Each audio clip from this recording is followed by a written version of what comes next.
What's going on, everybody? Hey, what's going on, man? Things done changed, man. Last week we had the Patriots for dead. This week, Mm. hey, it's to the Super Bowl, man. What you know? Too early for all that, but well, let's see. Okay, let's get this ride going, bro. All right, let's do it. Go.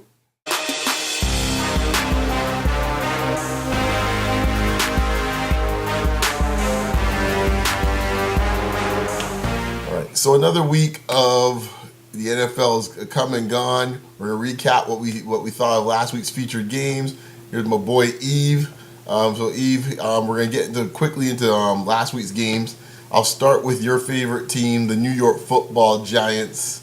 They made things a little tough against Atlanta, but they pulled through in the end, man. Your thoughts? The offensive line has really been key for them. They've been playing really good with confidence. I think Coughlin is basically giving them the whole adage, okay, we try to do it your way, now you got to do it my way kind of mindset. Odell Beckham is a surprise. I think that's helping out. I think the injection of youth is also helping out because with them, on the offensive side, especially with Beckham and also with Andre Williams now, who's going to be the starting running back for the next couple of weeks, with Jennings going down, I think that's going to help out. Just give them a good youth vibe going on right now. Eli lives is the headline, I think, for the Giants this season. How about next one we had Arizona So for Denver. sure. Arizona Denver. It was a 4 o'clock or 4:25 game. I had high hopes for this game till the quarterback issue started happening in the middle of the week. You thought Palmer was going to be ready.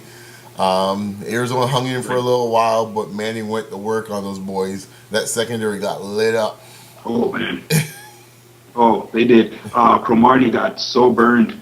Oh my goodness, on Demetrius Thomas's touchdowns. Yeah. Oh, unbelievable! But I gotta say, Peyton was dropping dimes all Oh, game long. I was about to say that. That's some of the best ball I've seen Manning throw in a long time.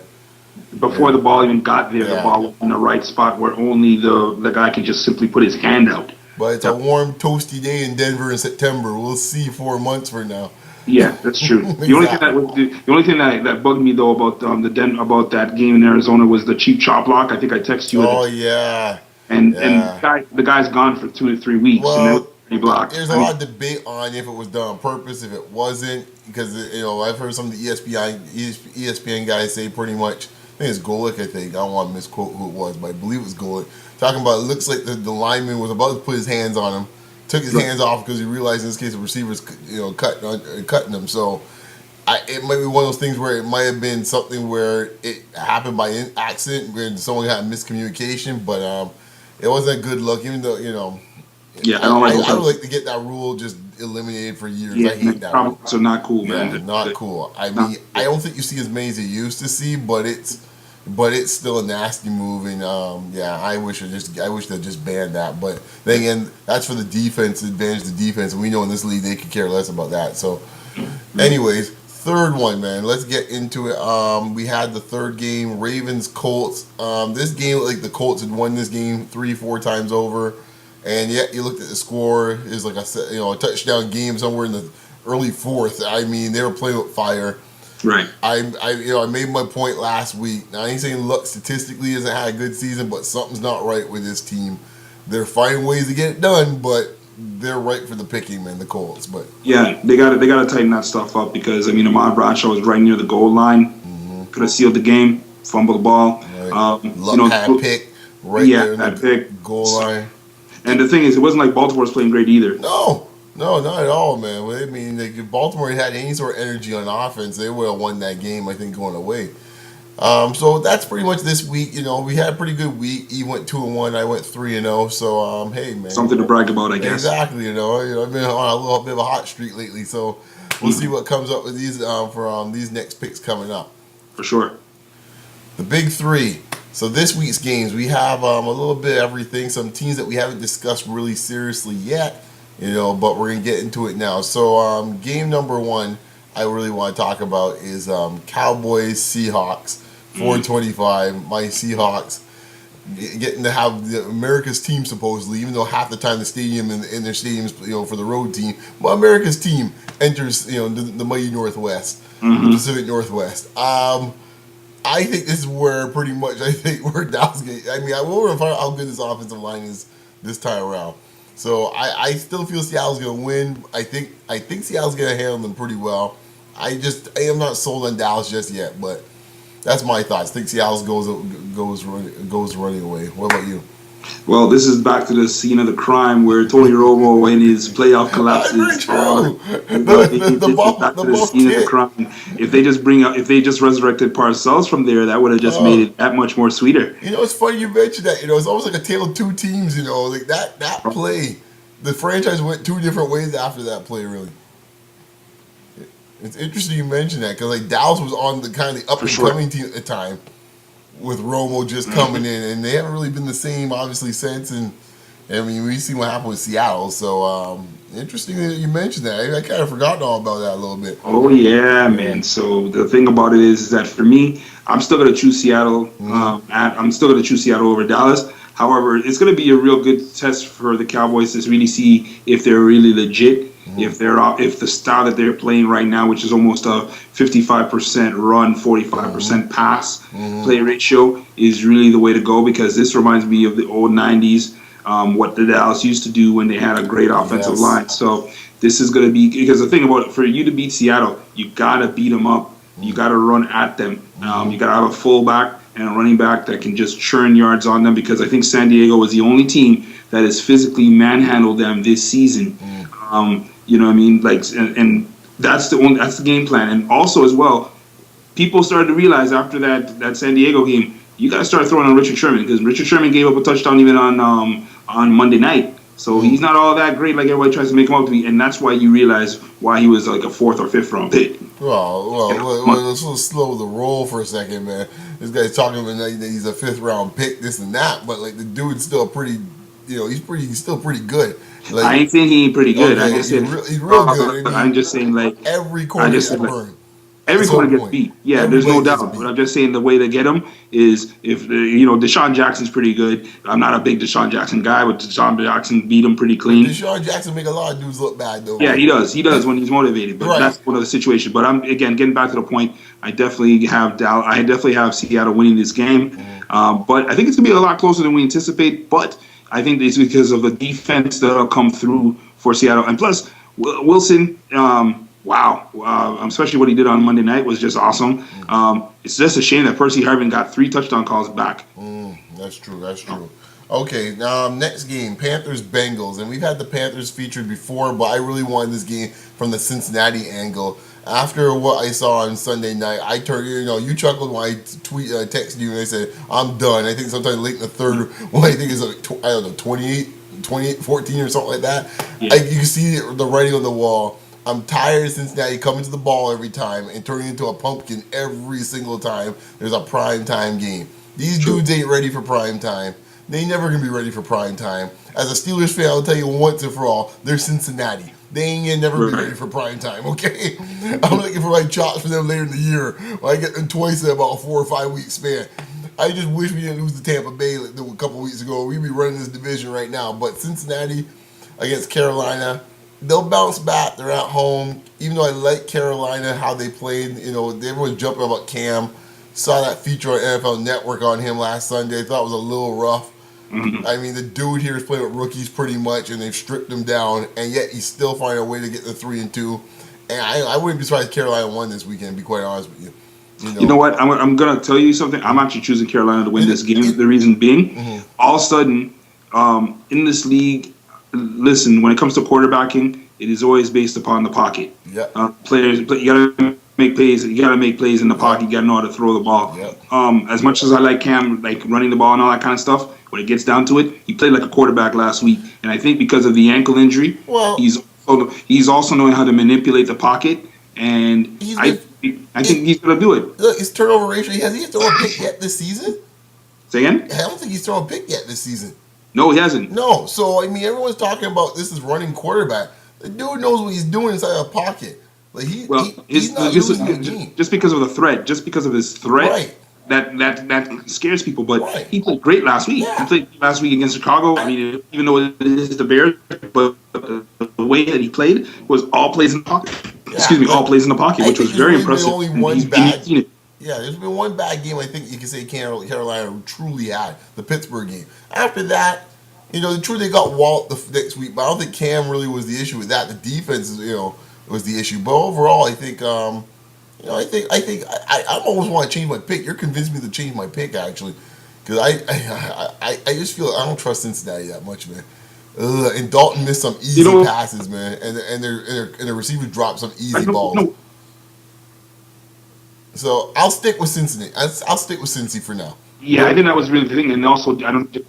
Well, big thing though that might go into this game. AJ Green apparently got hurt today in practice. He's Well, probably done for Sunday. yeah, well, he didn't play that great on last Sunday. I mean, Well, so Revis covered him like yeah, he was nobody's business. right. I mean, like New England was just like, I mean, he dropped balls. He was getting smothered by Revis. It was old fashioned Revis Island on there on Sunday night. For sure. Last game. Let's see here. Giants, Eagles. The Giants right now pretty much a team to be reckoned with right now. We just did talk about the Giants though. Yeah, on the recap. Oh, on the recap. Yeah. Oh, So. oh, jeez. Oh, sorry. and, I bad. Oops.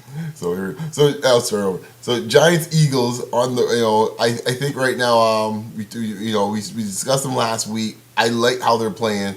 Coughlin's got these boys playing inspired. Philadelphia's defense makes me queasy, but I personally I like the Giants in this game, man. I think the Eagles are there to be picked off, man. I think so. You know what? The Eagles have been running on some really lucky stuff, and right now, the defense is atrocious for them right now. I think the Giants are going to come up and just pound the rock. Listen, Well, what's up with McCoy? Like, you know what? Okay, my opinion. First of all, the guy talks too much.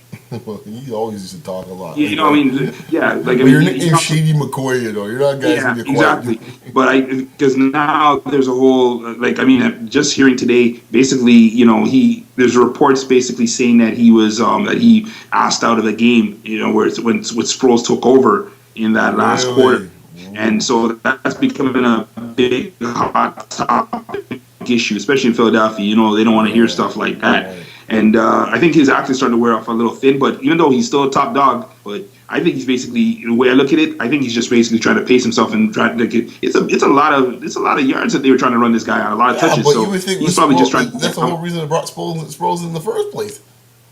So I don't get like when he had more workload last year. Right. Like, so what's he griping about? Like, I don't understand these dudes sometimes, man. Yeah. Diva attitudes and Yeah, stuff. like what are you griping about? Anyways, I thought you're supposed to be the healthiest team in the league and all that stuff because of the Chip Kelly offense. Anyways, Yeah. I think personally, I think that right now they're not helping out their defense because they're basically doing a lot of 3 and outs real quick. Foles' footwork has been bad for the last couple of games. And the wide receiving core sometimes, with the exception of Macklin, hey, boy, oh boy, you oh didn't want boy. Deshaun, so hey, so be it. Hey, so be it. Yeah. You know, That's the thing. enjoy Riley Cooper and the rest of the gang there. But anyways, let's move on then. Mhm. So, topic of the week this week in the NFL, a lot of discussion, a lot of stuff going around the Bay Area and Jim Harbaugh as usual. What you got? What's the latest? What you got here from Eve on this one? Okay, read a real good, interesting article on ESPN, basically talking about how this guy, he is not the most easiest person to deal with. Like, I mean, like almost to a part, like when you hear hard jerk, Mm-hmm. hard bargage, all kinds of nicknames for him. The dude is not a well-liked dude. I gotta say that. Probably with the players, he can probably grain on them because he probably rides them Right. a little bit. But he does a lot of, taking away card games, trying to limit who can come into the locker room, and then yet he brings people in. So those kind of things bother players, and I think that you got to be careful of that. Now, mind you, Harbaugh was about George when he was a quarterback. I still remember him when he played in Chicago, him and Ditka. Yeah, true, but it's funny you mentioned that because I was listening to Mike and Mike a little bit this morning, and like Greenberg saying when he was in Chicago, he says like his personality was never like this. I don't remember him in Indianapolis like this. Like I mean, like intense, but not like this. Well, he does a lot of douchey things. Yeah. Apparently, even like when he went to when he was the coach at Stanford, when he was the coach, I think he was the coach in San Diego State. I Yeah. think, no, he wasn't the coach at San Diego No, I State. can't remember honestly. I Okay, can't. We'll put it down. but I know in college. Mhm. Yeah, but I mean, the thing about with Harbaugh that you realize is that he's had this reputation of being very, very confrontational, even from his days in San Diego State to Stanford to even now. Like, I mean, he was a quarterback coach, I believe, when he played for the Raiders. So the funny thing is, guess who might be looking for a coach? Mm. Yeah, well, Michigan might be looking for a coach too. Ah, Yeah, just saying. whatever. Yeah, Just but the saying. thing about so now with the thing with Harbaugh, you got to look at is basically is he wearing out his players? It's not. It looks like to me like the owner when the owner has to come up and publicly say, "Listen, we're trying to win Super Bowls. We're not trying to win popularity contests." Well, the issue comes down to he and the GM, right? When it's all said and done, if they keep going like this, last time I checked, the GM in this case outranks the coach. So at some Right. point, he's gonna be gone. Like that's Right. just all there is to it. Like so, if he wants more power in the organization, then you know what, Oakland might be his best spot to go to. He Yeah, got all man. the power. He has the move. So Yeah. hey, knock yourself out. You Yeah, know, I agree with you right there because the thing about it looks like to me that GM ain't going nowhere. no, That exactly. GM ain't going nowhere, and that's apparent because listen, when I say when the owner has to come out and publicly state the obvious of what's going on with the dynamics of your team, there's an issue going on your team. There's an issue going on. So Oh, I think, and remember, Harbaugh's this is his last. He's on the final year of his contract. no, exactly. And I don't think he's coming back. I think especially it's pretty much Super Bowl or bust for them, and it's the perfect out for the GM because the odds are obviously long for him to make the Super Bowl, especially with the defending champion in the same division. All he has to say is like, well, we knocked the door 3-4 times. Sorry, Yeah. and it would be a rightful or justified firing in this case. Yeah, man. The old Bum Phillips line, I couldn't kick the door down. If that's the case, you can always use that argument. So, That's it. And listen, if Marty Schottenheimer can be fired after a 14-2 season, well, exactly right. I mean, we could count. We could keep going down the list. There's a ton of them over the years, man. so it happens. It happens, man. It's a bottom line business. Yeah, and I think the team itself. You look how the team's set up. I mean, you got guys like Gore who are probably near the end of their peak years. I mean, you might, this year, maybe one more year next year, Gail Gore, if you're lucky. The receiving core is pretty good in this case here. True Bolden's at the end of his career, but still playing strong in a possession receiver. Yeah. The tight end's in a pretty decent shape when he's healthy. Crabtree's a young core. He's always hurt. Well, that's the issue we're talking about over the weekend. I mean, all these 6'6", 265-pound tight ends, these dudes are always hurt. Just go down the list. From I would consider the prototype being on what's his name, San Diego Gates, who is always hurt. I mean, you go to Gates to the same boy out in San Francisco to Gronkowski. right? I mean, you keep going down the list. These guys are big targets to get a lot of balls thrown, and there's so many places to lick them. They're gonna take shots, man. Jimmy Graham just got plastered. Well, there you go, boy. Right, Jimmy Graham. You keep going down the list. Man, I lost track of how many tight ends. Heck, even mine was out for most of the season last year. Heath Miller. He didn't get anywhere near the same type of passes his way or targets. So it's just like you gotta really start reevaluating that position. Where it's like, okay, do I really want to get myself put a big set of money at tight end when he's good for 2-3 years and then he's hurt? Yeah, it's true. Yeah, I mean, like all these dudes are always hurt every year, man. So it's gonna be interesting to see. I mean, it's ironic. Seattle doesn't really have any feature they don't feature their tight end really. No, they don't because the running. Listen, everything's predicated for them is on their running game and their offensive line. It's very interesting. Their quarterback that's not stupid, who actually knows how to come and call plays. But they're very dynamic. That's the thing I do admire. On a separate point, though, they know how to churn yards. They know their personnel. Yeah. I like Percy Harvin as a player. I think he's phenomenal as a player. If you get him in the right system, and I think that in Seattle he's in the right system. Will he be healthy? Is the question. Well, another thing you better I find interesting with all these called super tight ends or whatever you want to call them. You don't win championships with these guys as your featured thing. Not even name one of them is actually won a ring with a team where they're the featured offensive player. None. New Not, England, nothing. that has New not. Orleans, since they've gone to this, when they won the championship, they didn't feature a tight end. That's right. So all this stuff, San Francisco, nada. San Diego, nada. Keep going Right. down the list, and you just gotta start wondering now. It's like, the old-fashioned way, good strong defense, a solid running game. If you have a big-time threat on the wing, on the receiving core, that's usually your triplet style. That's usually the way you win. Hey man, look, listen. That's what football's all about. Yeah. Because when it comes down to it, it comes down to those things. All that fast, the flashy passing stats and all that stuff. But featuring tight ends never won you anything for the most part. Nope, Ozzie never. Newsome, Because your tight ends you still have to learn how to block. right? Ozzie Newsome, 0. Kellen Winslow, 0. Like, you Right. can keep going down the list over the years. I mean, Nah, man, you need that running game and a dynamic outside threat. right. No doubt. The fella just retired from Atlanta. Yeah. Oh, never. Hey, listen, he might be good and all, but he ain't a winner. Right. First ballot Hall of Famer, but he didn't win squad. He didn't win squad. You That was know. with him. So we'll see, man. So it's an interesting thing to study when it comes to who you feature.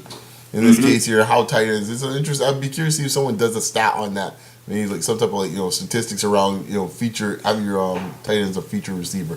Anyways, San Francisco is good. I mean, that team's on the precipice of blowing up. If it goes south, it's gonna go south in a big way. I mean, it's gonna be fire and brimstone if they lose 3-4 straight. I tell you right now. So we'll sure. see. Anyways, let's move on. Fantasy Insider time. It's the one and only Charlemagne to give his picks for this week. And who do you have, my man? Okay, I have 2 impact rookies that will be starting this week, which is pretty cool. I'm actually looking forward to that. A lot of pickups, especially in my fantasy football leagues. I got Andre Williams, the new starting running back for for New York Football Giants. I basically got him going against a pathetic Eagles defense. Again, I have him going for about 16 carries for about 90 yards, but I have 2 TDs because I'm going to run the ball down their throat. Well, you definitely have a lot of confidence in that offensive line, huh? You don't care who's back there, pretty much. No, because I know bad defense when I see it. True. When you get gas in the running game, so that's the thing. Yeah, for real. The second guy I have is out of San Diego, which is my team out of the AFC West, and I think the only real team that can actually bust up Denver and bust up Seattle. Honestly, So I'm looking at Mr. Brandon Oliver. No, I just say they look the best team in the AFC, to be honest with you. Oh, straightforward, man. On both sides, on both sides of the ball. Both sides of the ball. Mr. Brandon Oliver, rookie, undrafted rookie out of Buffalo. 17. I have him going for 17 carries, 110 yards, 1 TD or rush, and also for 5 receptions for about 65 yards, going for 1 TD versus the pathetic Oakland Raiders. Yeah, that could get ugly fast. You thought the Jets game was bad? Boy, they're going to go get a warrant for that one. It'd be pretty bad. Yeah, man. But the thing about it is that boy ran last week. Yeah. He wears Sproles as number 43. He looks and runs, but the difference is he runs in between the tackles and he hits the hole. I guess because when he's undrafted, he needs to get paid. Well, yeah, that guy's hungry, man. So The guy's hungry, man. He wants to get his money. Who's your third pick? Third pick is an oldie but goodie, Mr. Phillip Rivers, again, going back to San Diego. Again, they're playing the Raiders. Pretty much, folks at home, whoever's playing the Raiders, pretty much just grab the Guaranteed offensive big number skill stats. player. If you haven't figured that out yet. I'm in the Jacksonville Jaguars right now. At Yeah. the particular point. So, again, my AFC pick of the team of the year. Yes. I'm going to be riding that all year long. Oh, you're back. I'm riding you on that one. Tampa might save you bacon a little bit. They seem to be coming around. Yeah, but Phillip Rivers, I got him going for 28 for 35 for 335 yards and 4 TDs because he'll be throwing the ball all over the lot, especially at the gates, especially because they can't cover a tight end with the down. So, yeah, I expect probably a hat-trick just alone before he gets hurt. That's my fantasy picks of the week. All right, man. So there you have it, folks. Eve's giving up his picks of the week. So we're going to wrap it up. It's always been a pleasure, Eve, to do this with you. And where can the good people find you? The good people can find me at YCharlem at Twitter. So you can find me there. And you can find me at Beyond Locker Room, short form RM. You see down below. So we'll see what happens this week. We're getting closer and closer to the midway point. Maybe when we get to the midway point, we'll kind of do a quick assessment of where things stand in the league. We'll use one of the segments for that when we get to maybe week 8 or 9 about that. So we'll check that out then. Anyways, folks, we'll check you out next week. And I'm Brian. That's Eve. And we'll talk to you later. Help some brothers out. Come up and send us some questions, comments, views. Tell us if we're crazy. Tell us that we're right, we're wrong, we're nuts, whatever. We're looking for comments. We're looking for viewership. So hit us up. Help some brothers out. You heard the man. Anyways, that's all we have for this week, man. Talk to you later. Bang, bang.